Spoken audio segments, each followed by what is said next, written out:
welcome to everyone joining us today. My name is Maria Tranquilli, and I'm a program manager at the NASDAQ Entrepreneurial Center. For those of you who may not know, the NASDAQ Center is a nonprofit on a mission to democratize entrepreneurship. All of our public and immersive programs are free, and we do not take equity or charge for participation, furthering our mission to remove barriers for all entrepreneurs across the globe.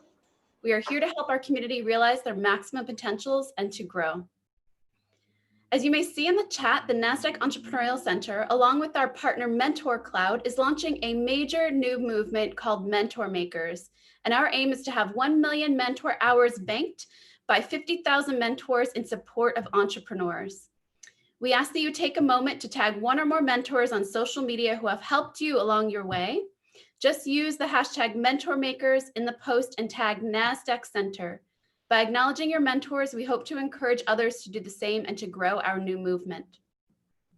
We will open up for live Q&A at the end of this event. We will also have a special follow-up 1-hour private mentorship workshop with our with our expert today. So make sure you're submitting your questions in the chat and the Q&A. And if you'd like a special invitation to the follow-up workshop, chat us and we will make sure you get that link.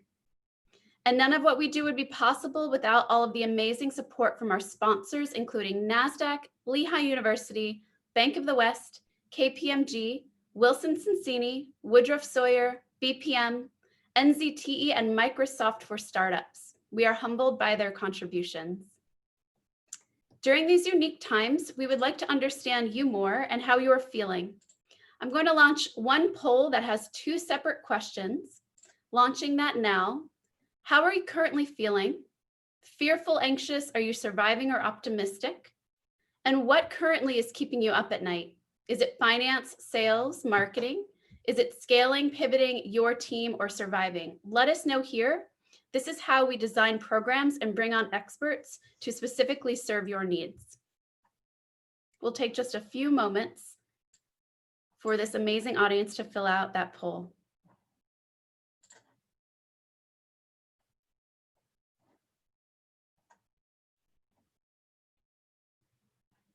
Thank you all for participating. 1 or 2 more moments. Please submit your replies here to the poll. Okay, I'll end the poll now and share those results. It looks like we have a very optimistic crew here today.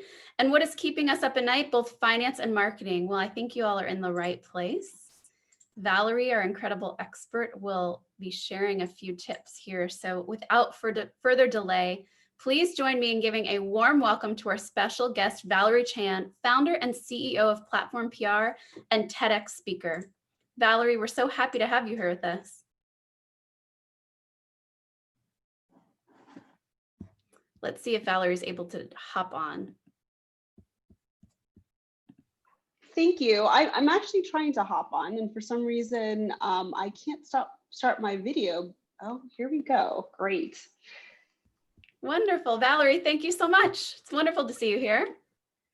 Definitely. Thank you for having me. I really appreciate it. Absolutely. So I'll hand it off to you. And for everyone that is here, again, thank you so much for the gift of your time and your attention. I think it's one of the most valuable things we can offer each other. Valerie is doing the same. Valerie, again, thank you for your attention to our incredible founder community. And off to you. Great. Thanks so much for having me. I really appreciate it. So many of you guys know me as the co-founder, the founder of Platform PR. I'm also the co-founder of Reclaim Brain. And this workshop, this webinar is a combination of all the learnings that I've had working with entrepreneurs, in addition to reawakening some of the creativity that you might actually have access to for big growth in 2021. I think that's important because right now, I'm sure you're already in the midst of understanding what 2021 is going to look like, but there may be other facets where you might not understand how corporate and vision plays a role, as well as value conflict as it relates to growth and scaling of a company. So I wanted to cover today what the importance of culture as well as values actually mean for effective ideation and strategic growth. And I think, when you look at what's happened with COVID, we kind of need to take a step back into how we actually look at what we've done this year and what it means for 2021. So before you actually do 2021 strategy planning, kind of a couple things to recommend and to take a look at. It's really great to say, okay, I'm going to focus on this for the new year, or I want to focus on growing sales, or I want to focus on extending my product line. But what people don't do a good job at is taking a realistic look at where you're at today, what your limitations are, as well as what are the opportunities in front of you. So, and that may be an assessment of, okay, do I have the right people right now? Was I stagnant over the last 6 months, the last 8 months? Who are my customers? What are my customer needs? And, is there something there from a growth perspective that I have access to and that I could actually help my customers with?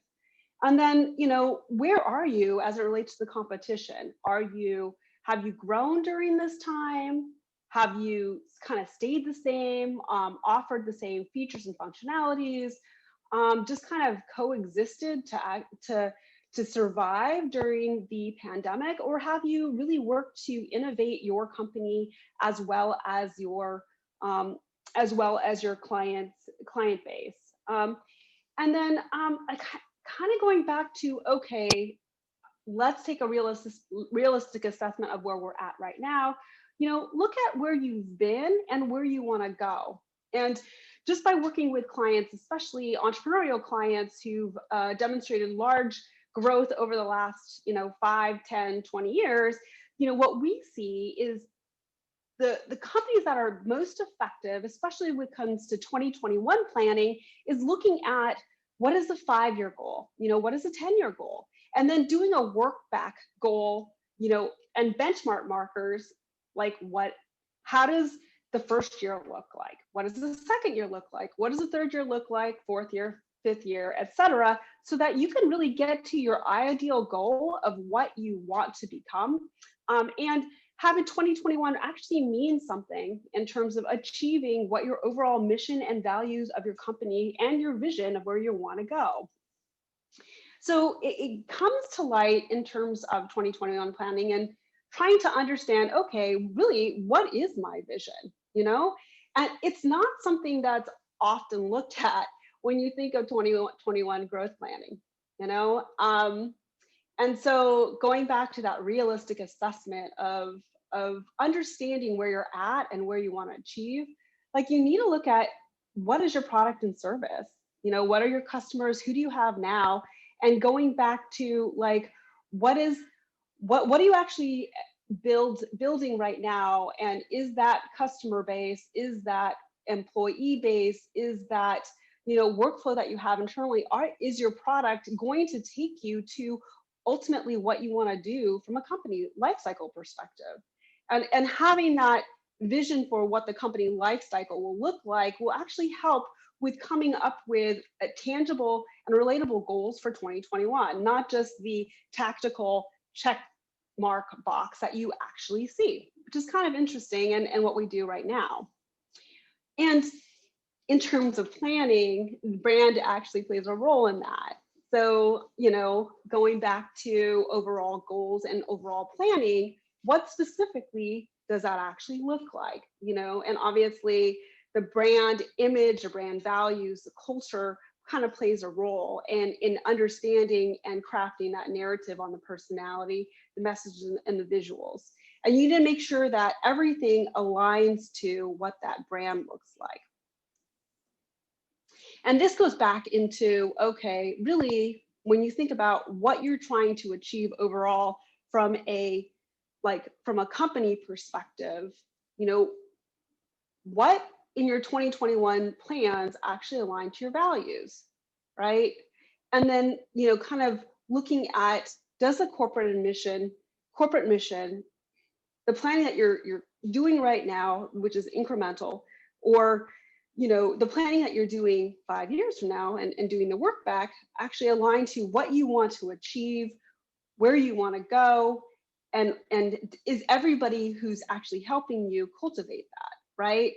And corporate values actually um, help you go about your business, help your employees understand where you're going from a vision perspective and a values perspective, and it helps guide them into really growing and having sustainable growth for your company.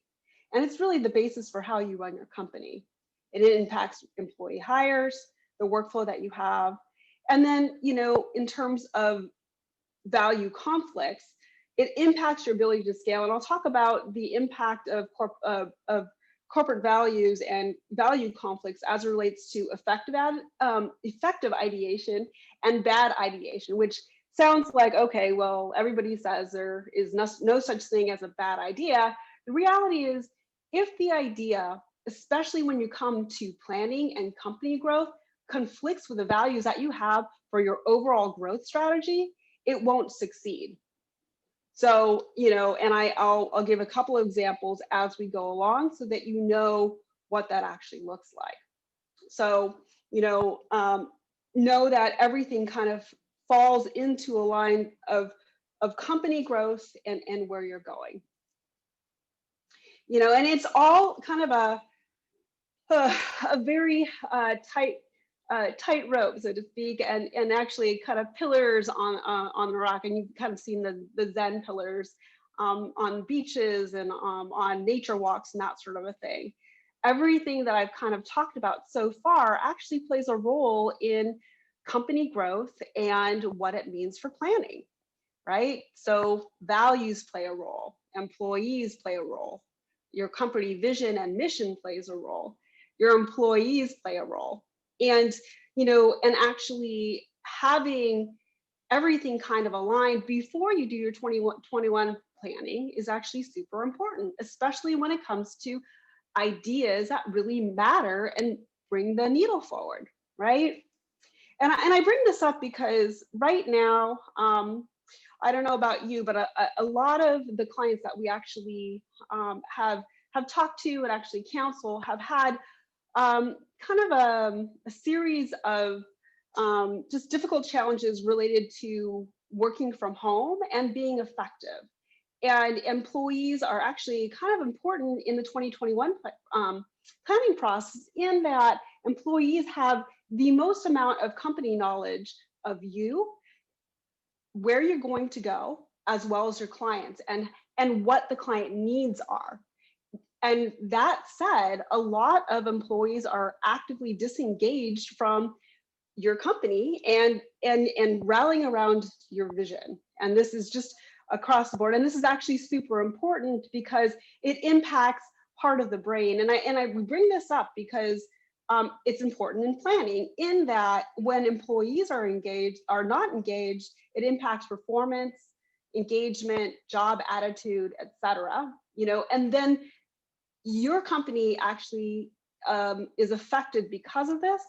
But going back to like the rational part of the brain, which is actually super important when it comes to effective ideation and where creativity actually comes from, profitability goes up, resource planning actually increases, productivity increases, and you're able to have that innovation lever that you need for actual effective ideation. And just so that you know, we're going to have a 10-minute exercise so that you could act as part of that brain, so we could do effective brainstorming in the next hour.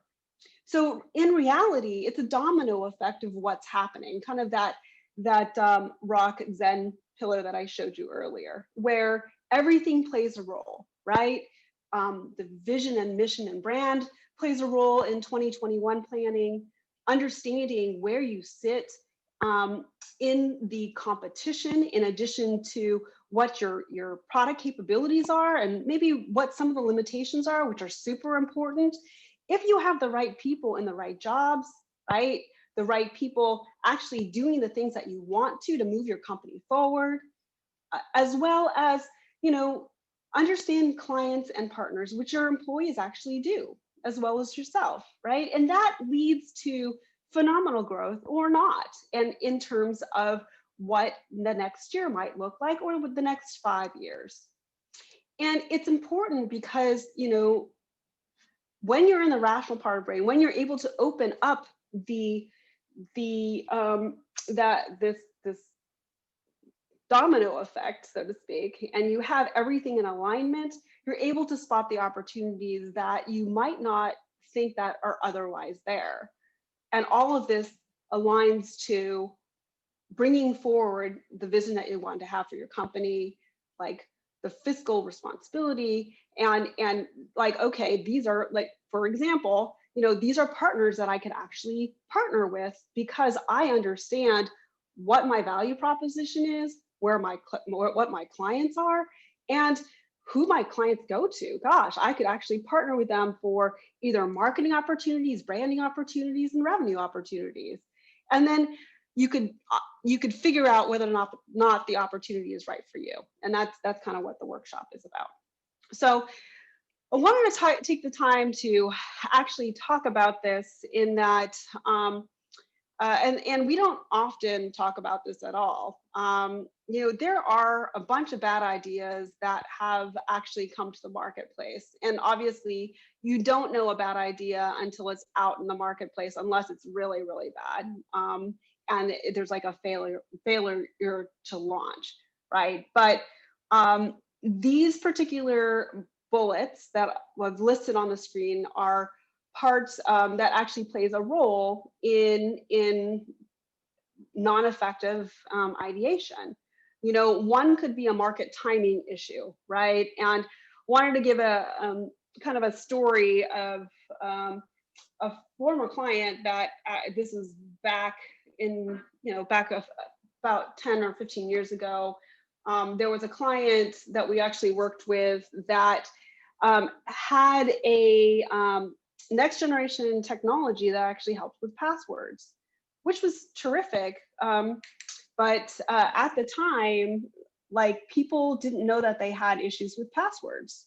And so bringing that idea to market, while it could seem like a great idea, it had limited market penetration simply because the market acceptance was not there.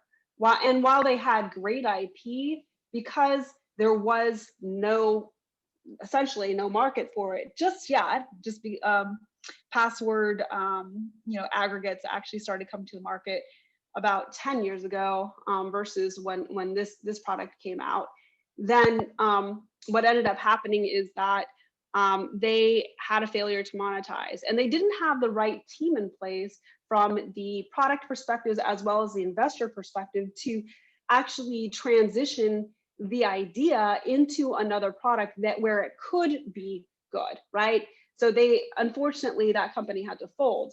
But it also gives in light, okay, if they had the most effective team, a board of advisors, or say other executives that actually worked with the CEO, they could have transitioned that to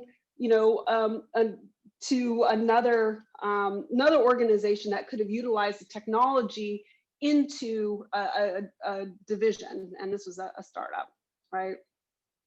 So there are other companies that we've heard of, especially we've advised, not in a not for our company, but just I've on the side kind of advise advisors that had a great idea, but the market wasn't great enough, right? And every idea that this particular entrepreneur had was tangential to what they ultimately wanted to create. And just because you have a passion for it, if the market's not there, it's very hard to capitalize it on an idea where you could properly monetize it, where you could actually ask for an acquisition and you'd get a lot of money.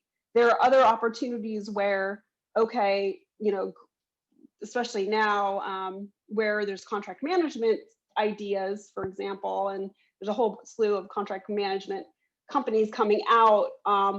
Market penetration, the market is actually really, really large, just because a lot of documents are actually turning to e-documents.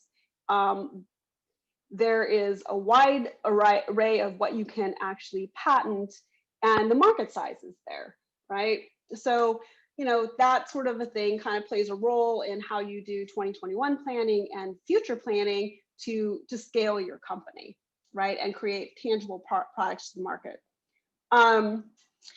Other bad ideas, but initially good ideas, but bad ideas because the company wanted to roll it out. You guys have probably heard of the famous case study that Bill Gates used to, for Microsoft, used to actually cite over and over and over again, which is the Ford Edsel, which is a car, a pretty amazing car, but it was very large and clunky at the time.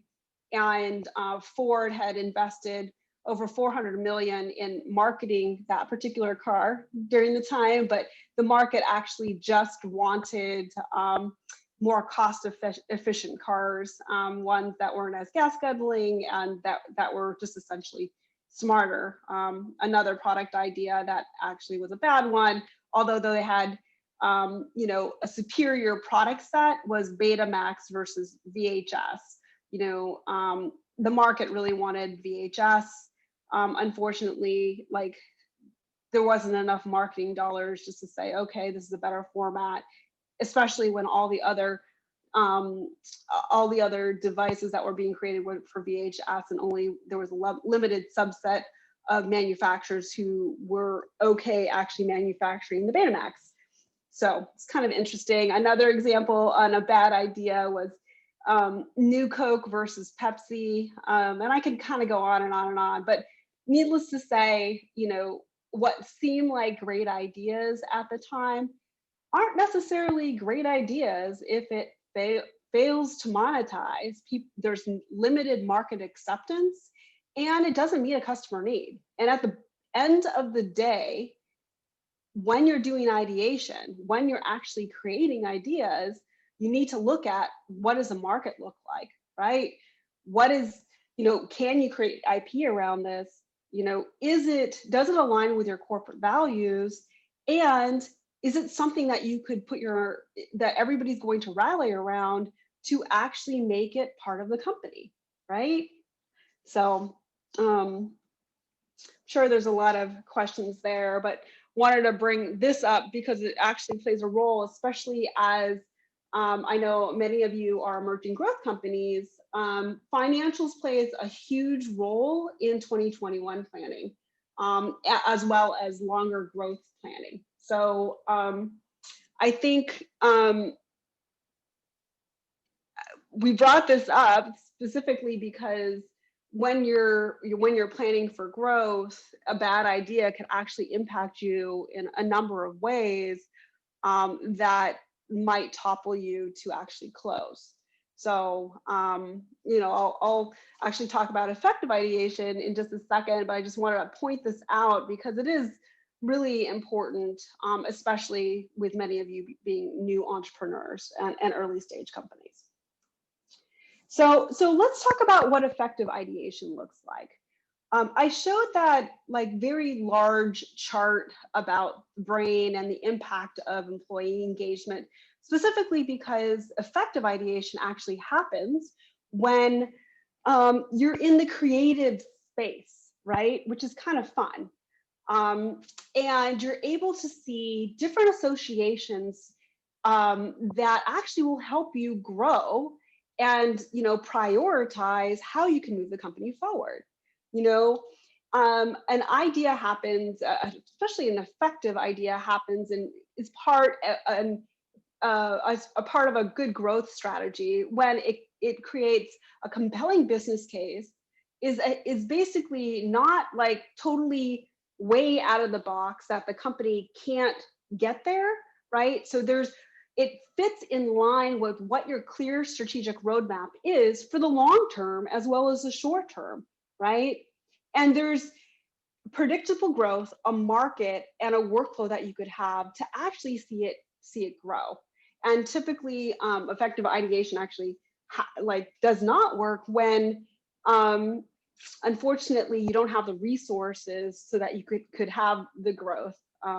But in all, there's limited vulnerability to actually seeing a market grow, right? So, a good example would be a market extension of a market extension of a current product that you have, new features and functionality that gets you into a different market. Or maybe, maybe you might have a SaaS company that has a product for a vertical market, one specific vertical markets, but the features functionality are great for a tangential market. And you look at your client base and you're like, okay, well, it's great for legal teams, for example. It might be good for business development teams or, other types of teams. How can I market to that area? What is the strategy to actually create the revenue and get myself there? And how do we market to that, right? Or say, for example, I'm just thinking of analytics products. Like there might be a business intelligence application where the analytics might play a role, and you could either like work with a BI provider or create your own BI software, business intelligence software, where your analytics will play a role, and you open up a larger market, and it creates a better competitive set for you. And that is, while it may not seem crazy, it's actually very effective in creating substantial growth and transitioning your customers into something a little bit larger. And that's what there's a couple of case studies that I'll bring up later, but that's what some of our clients have actually done to actually scale pretty quickly because of either tangential growth, tangential features, or other markets, and rolling out to other markets to and extending out their brand that way. But in that regard, there's limited vulnerability on what that actually might look like. Another idea, which is kind of radical and out of the box, the founder of the happiness company, I'm totally drawing a blank. Anyway, this particular company, Zappos, excuse me, I apologize for that. Zappos was a great, the founder just died over Thanksgiving, but Zappos was an amazing case study in effective ideation, in that they were focused on corporate values and essentially what the customer wanted, and tried to create a compelling business case of what the company wanted, which was in this case shoes. But they made sure, and they leveraged their employees and the culture to create this brand that actually rolled out happiness, so that they would have repeat customers over and over and over again. And for them, it provided them with predictable growth that was sustainable and was differentiated in that, especially when, from a consumer standpoint, you have all these places to go to buy shoes. You keep wanting to go to Zappos because of, the opportunity to work with customer service, great brands, great selection, and like a place you want to go back to actually look and have a selection, just like a Nordstrom, so to speak. And also, they made sure that they had the appropriate workflows in place to meet customer demand. So going back to what we were talking about earlier with 2021 planning, yes, let's look at your vision, but you need to build the vision and plan out, okay, so looking at your 5-year vision, let's go back to what the 1-year vision looks like. What are you going to do? So you may have ideas so far, like we had talked about, but now we need to prioritize strategically what that actually looks like. So when you prioritize strategically, questions that you might ask are, do I have the resources to do this? Who are the resources, right? What are the resources? What do I have access to? Do I have knowledge to do this? Do I have the right customers to do this? Do I have the right partners to execute on this, right? And is it going to solve a client need? Is it going to solve an employee need, right? And do I have the right knowledge to bring this forward to execute on? and then you prioritize that way. So a great example of planning was, I'm not going to name names, but there's one client that we had been working with that actually looked at ancillary vertical markets for the services offerings that they were actually offering for a particular marketplace. And so kind of went through the inventory list of, okay, do you have the right team? Do you have the right employees to service this particular service area? Do you have, are you competitive? Is your pricing competitive? And like, do you have partners who can actually service this in addition to you, should they have additional problems? And so like by doing that assessment, we were able to say, okay, this market is super effective for you, but this market is not. And with that in mind, they were able to execute on that ancillary market, and they increased revenue by 32%. So that's kind of the importance of the strategic planning and the strategic planning to ideation in general, and actually how to bring it from ideas to actually a roadmap and planning for the future. So in planning, to make it the most effective, we recommend creating an 18-month plan, really having an assessment, like I know I keep talking about over and over and over again, identifying the opportunities, either that are ancillary or maybe they're new opportunities that you could play a role in that actually map to your overall vision, and then prioritizing resources and finding the right mix. So the last thing I kind of will talk about is determining and tracking metrics, which a lot of people don't do, especially when it comes to the implementation of strategic planning. And I'll bring that up. And this is kind of a leave behind, just that you guys could take a look at that. So metrics is important in that it's important to understand, okay, I've done this exercise, what does it look like to bring this plan forward, right? And making sure when you do the initial assessment, you have it every single time you look back at what the plan is. It may be on a quarterly basis, it may be on a 6-month basis, it may be on a monthly basis. Ideally, at the outset, recommend having at least an assessment that you could do every single month and markers so that you could bring the idea forward. And say, so a good planning exercise would be, okay, I want to increase my customer base by 34% by the end of the year.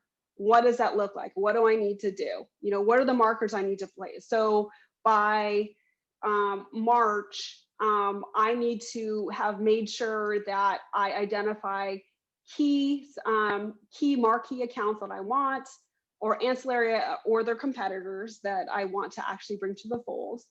I am going to identify the right customer to target, potential customer to target, and I'm going to have X, Y, Z communications by this date, right? Maybe at the 6-month mark, you have another marker. Okay, I've moved the ball forward this many times, right? By X, Y, Z touches. If they haven't responded, then here's the workflow of me going to a tangential customer. So, and then you're able to see, okay, like if I wanted to increase my customer base by 34%, how, what does that actually look like? What was I thinking out of the box when I actually did the planning? How does that meet my 5-year vision? What does that mean? Or should I actually course correct in the middle of the year to open that up? Do I need to brainstorm again on what that actually looks like, right? So you're able to tailor a strategy to move the ball forward and appeal to the right influencers as you kind of go along and course correct. And that's the importance of actually understanding markers, metrics, and prioritization once you ideate and open up that creative center, right?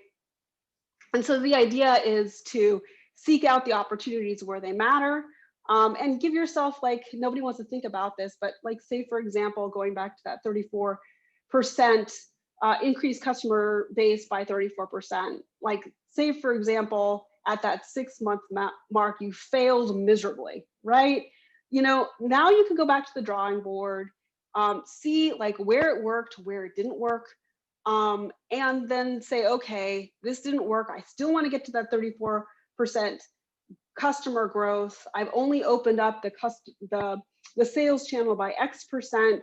Where else can I find the revenue? And then, like, do the brainstorming process again, and then start making calls with another channel. So just continually iterate what you're doing so that you can make and actually execute effectively, and make your goals that you set out for 2021. And the sales example was a really good one, just because just in general, a lot of clients have asked about that. How do I increase sales? Or the other one is strategic partnerships.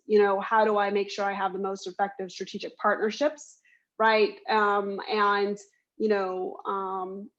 that is also another one. And obviously, the check marks to the right of the screen kind of help you prioritize what you actually do, and give you a realistic assessment as to whether or not you're going to make those your goals or not. So, and I think one of the things that I talked about in terms of process, which I've talked a lot about, is the importance of people on this and team. A lot of this you can't do by yourself, especially as a founder, especially as a CEO. Your team is an instrumental part of actually reaching your 2021 goals. And they need to be 100% engaged to make sure that you meet your goals.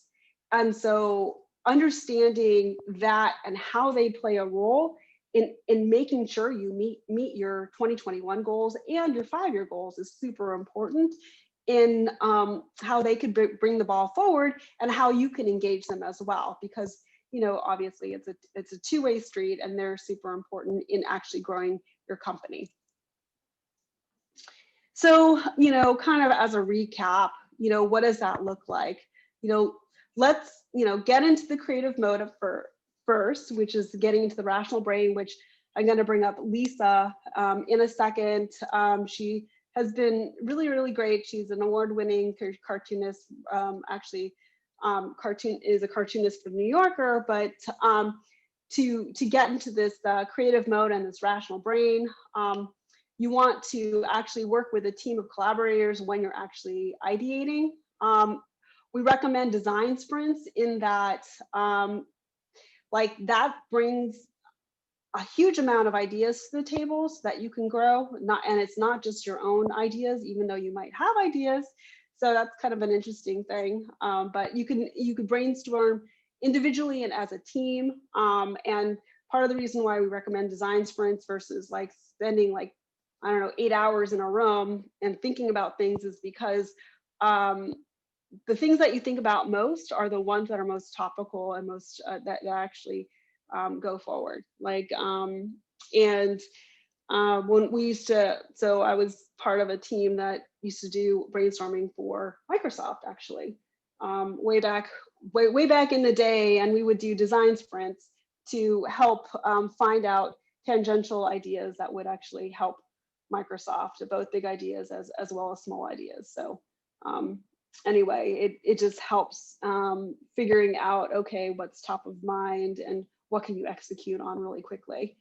And then obviously sharing ideas, but prioritization, setting benchmark for progress, and then assessing. So that's really it on the presentation side of things. And at that point, I want to open it up to Lisa, who will actually help us with getting into the creative spirit, especially as we prepare for the next session. Hi there, can you guys hear me? Oh, Yes, great. Lisa, Yes. definitely. Hi, folks. So my name is Lisa Rothstein. Thanks for that introduction, Valerie. I combine a lot of different disciplines, done a lot of different things. I know a lot of entrepreneurs here, probably wear a lot of different hats. So yeah, I do cartoons, I do design sprints, and I come from the world of Madison Avenue, sort of Mad Men style advertising. So I'd like to help you unlock your creative brain today, and that doesn't mean you have to be some kind of a kooky artist or anything, but you will need to draw something. So don't freak out. It could be on any piece of paper. I'm going to show you what I mean. I'm going to share my screen for a second. And this is an exercise to just kind of get you thinking outside the box, to use a really worn out cliche. I'm going to share my screen for a second. I'm going to show you my iPad. So this is an exercise called 30 circles. And so just play along with me. You don't need a beautiful piece of paper. You don't need a special pen. You don't need to be an artist or any of that stuff. Okay. So all I'm going to do is, and I'd like you to do this along with me on any piece of paper that you have, is just draw. I'm going to do like 6 across, but you can do it any way you want. You have to do it in a grid. I'm only doing it so it'll fit on the paper, well, on my iPad. So that's 6. Well, 6 times 5, 1, 2, 3, 4, 5. You'll see I didn't draw them all the same. It doesn't matter. Okay. So I'm just going to fill this in and make a bunch of different circles. I'll explain why I'm doing this in a second. I'll give you time to make 30 circles. They do not have to be in a grid shape. They do not all have to be the same size. They do not have to be in black. None of what I'm doing. Some of these are going to be a little smaller so I can fit it in. Okay. So I'm done. I'm going to give you a second to make 30 circles on your page. Now, the point of this is, what can you make out of these circles? I'm going to give you like a few minutes, and I want you to do something with each circle on your page, as many as you can, in they say like 3 minutes that we're going to have. I'm going to set my little timer here for 3 minutes. And normally we would be able to do breakout rooms and you'd be able to share and everything like that. We're not going to get to share probably anybody's work, but I just want you to just go ahead and do it. I'm going to start you now. All right, you got 3 minutes. Go. I'm going to stop sharing so you don't stare at my circles. I'll share with you again in a second. Now, we should have some like working music. Next time we'll have some working music. Let's see if I can play like Pandora or something. Here. I know.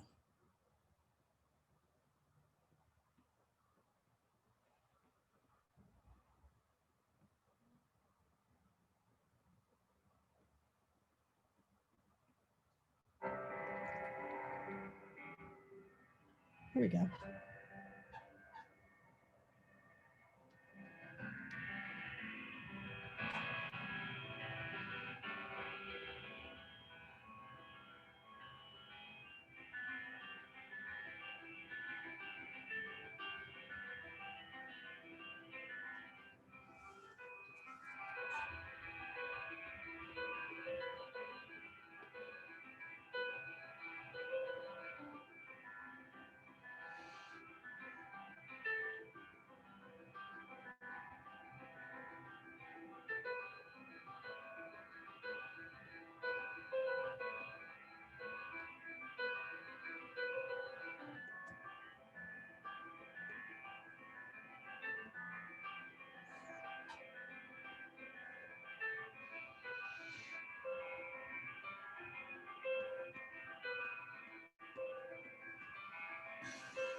Hey, Lisa, could you explain what what the panelists are supposed to do? And I know we have to actually, or sorry, what the attendees should be doing during this time? They should be doing, Yeah. you should be making things, out of your circles, drawing things inside your circles. you might, I mean, to get you started, what looks like a circle? What could be made out of a circle? It could be, for example, a ball of some kind or a wheel of some kind, but it could be a lot of other things too. So what else could it be? Sorry if that wasn't clear.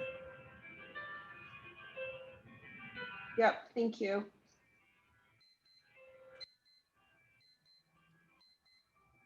Okay, I'm going to stop it. I don't know if you could hear that little beep.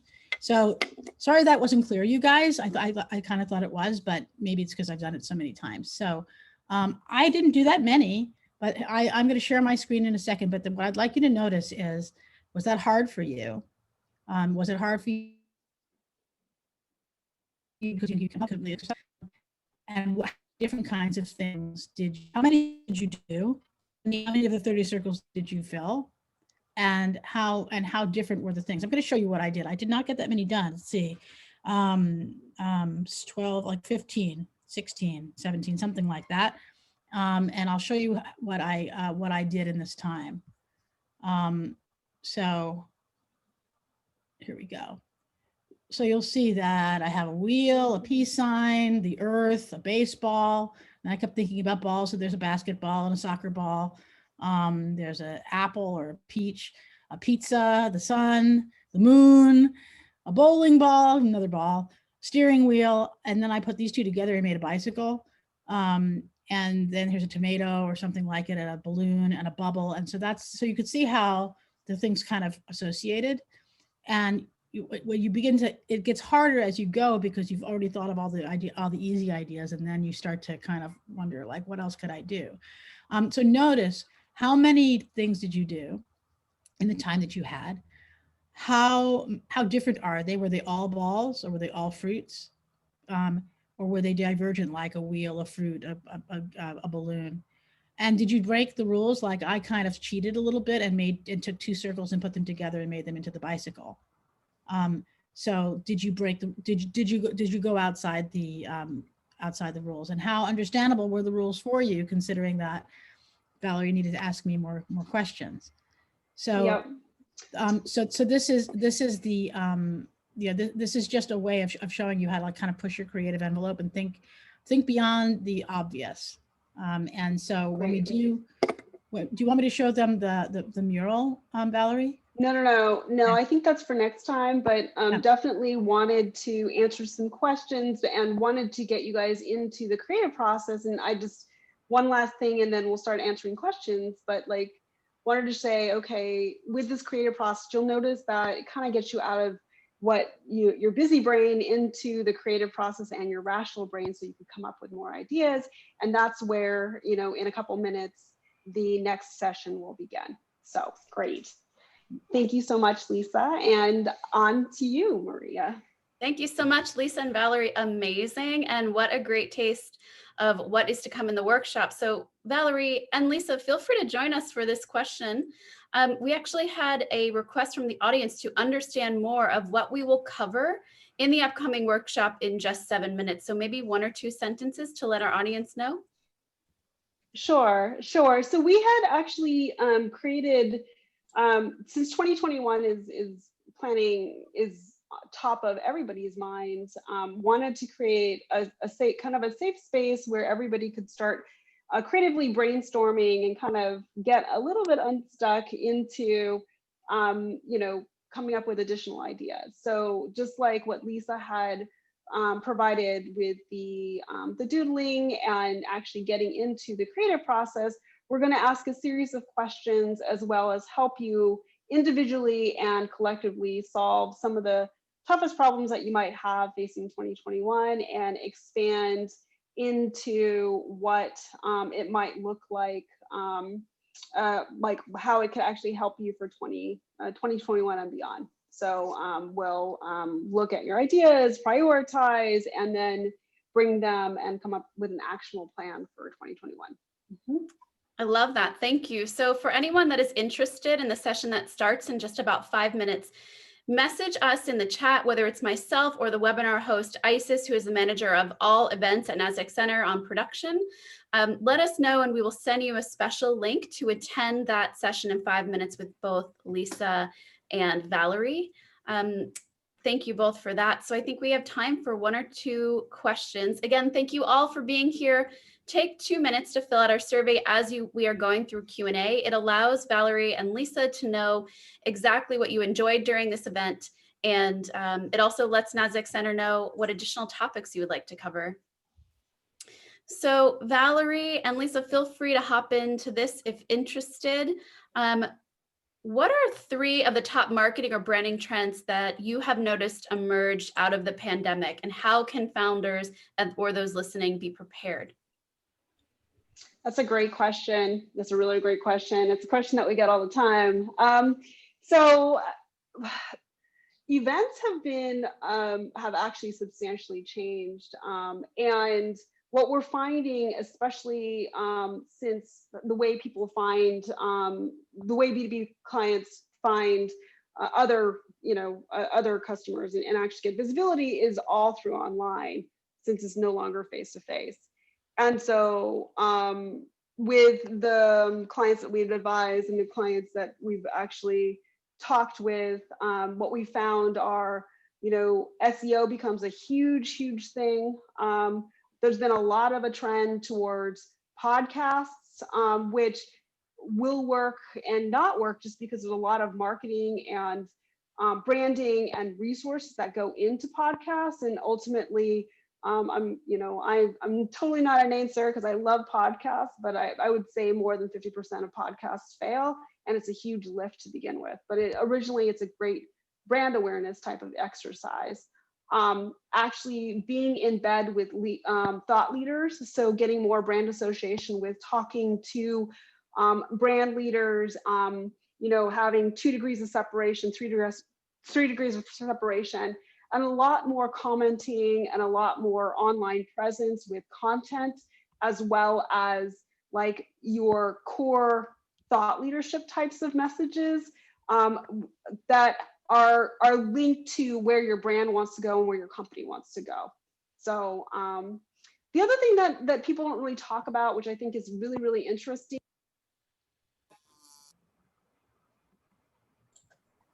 Valerie, we've lost your audio. That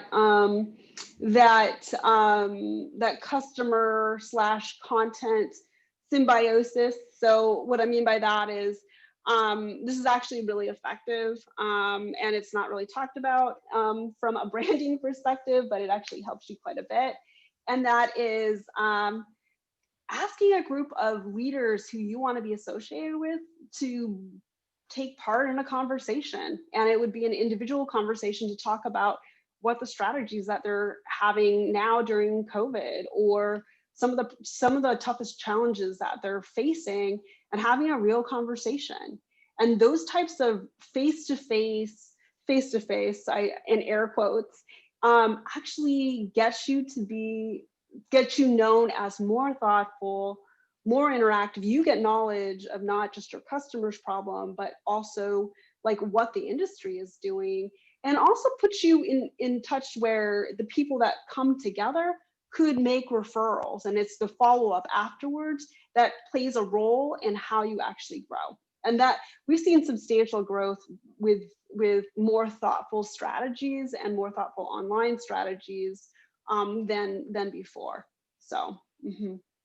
So insightful, Valerie. Thank you so much. So I know that we're at time.